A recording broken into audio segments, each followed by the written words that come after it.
BFM Business, en partenariat avec Compétences et Développement, présente Demain, j'ai tout pour réussir. Cyrielle, quels seront les secteurs demain de l'environnement et de la transition énergétique? Les principaux secteurs qui vont être au cœur de cette transition énergétique, ça va tout d'abord bien évidemment concerner la rénovation thermique et énergétique de nos bâtiments. Bien évidemment, on va décarboner le secteur des transports. On va également se tourner dans le milieu agricole vers une agriculture plus raisonnée ou surtout biologique. Ça va également concerner l'économie circulaire. On va devoir finalement penser effectivement à la seconde vie de tous les matériaux. Également bien évidemment beaucoup au niveau de la gestion et la valorisation de nos déchets.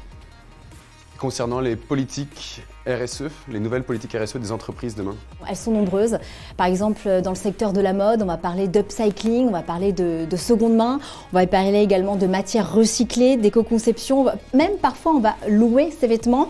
Au niveau des constructeurs automobiles, forcément on mise sur les véhicules électriques, on mise également sur l'hydrogène. Dans le secteur des cosmétiques, on parle de zéro déchet, donc c'est plutôt les tendances avec des produits solides. On parle également de systèmes de refill, de recharge en magasin. Véritablement, on est là, on voit que ça touche tous les secteurs, cette réduction de CO2, d'empreinte carbone, et que toutes les industries en parlent. Comment définir aujourd'hui l'économie à impact positif?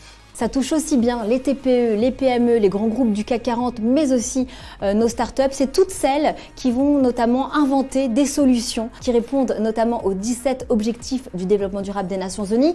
Alors par exemple, ça va être la lutte contre les gaspillages alimentaires. Alors là, il y a des startups formidables comme Too Good To Go ou encore Phoenix. On parle beaucoup dans la RSE, c'est la responsabilité sociétale des entreprises. On est forcément sur l'engagement environnemental. Donc là, c'est comment on réduit son empreinte carbone à toutes les échelles de l'entreprise. Ça va concerner les fournisseurs, ça va concerner aussi la logistique, ça va concerner également même parfois le menu des cantines des entreprises. On va axer plus sur le locavorisme, le circuit court ou même les menus végétariens. Alors si je devais résumer, pour moi une entreprise qui ne s'engage pas, c'est une entreprise qui ne se projette pas.